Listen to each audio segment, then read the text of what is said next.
এক বছর পর একই দিনে লিওনেল মেসির কাকতালীয় হ্যাটট্রিক। 2024 সালের 19 অক্টোবর নিউ ইংল্যান্ড রেভলিউশনের বিপক্ষে হ্যাটট্রিক করেছিলেন লিও।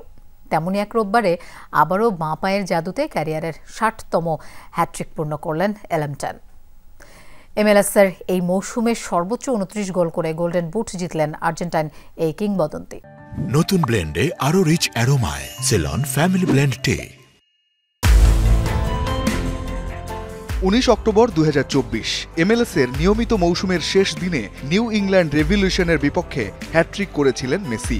মেসি ম্যাজিকের সেই দিনে সাপোর্টার্স শিল্ড উদযাপনে মেতেছিল ইন্টার মায়ামি। বছর ঘুরে আবারও সেই 19 অক্টোবর, আবারও মৌসুম শেষের ম্যাচে লিওর বাঁ পায়ের জাদুকরী হ্যাটট্রিক।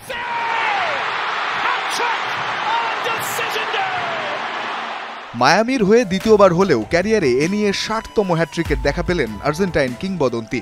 MLS-এ এবারের সর্বোচ্চ 28 ম্যাচে 29 গোল করে গোল্ডেন বুট জয় নিশ্চিত করলেন মেসি। 2023 সালে যুক্তরাষ্ট্রের লিগটিতে যোগ দেওয়ার পর এবারই প্রথম সর্বোচ্চ গোলদাতার পুরস্কার উঠছে এলেমটনের হাতে। দ্বিতীয় স্থানে থাকা LAFC-র ডেনিস বুয়াঙ্গার গোল 24টি।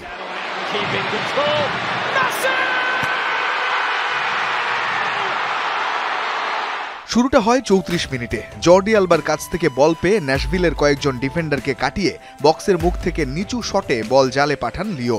এরপর অবশ্য 2-1 গোলে এগিয়েও যায় ন্যাশভিল। বিরতির পর 63 মিনিটে পেনাল্টি থেকে গোল করে ম্যাচে সমতা আনেন মেসি।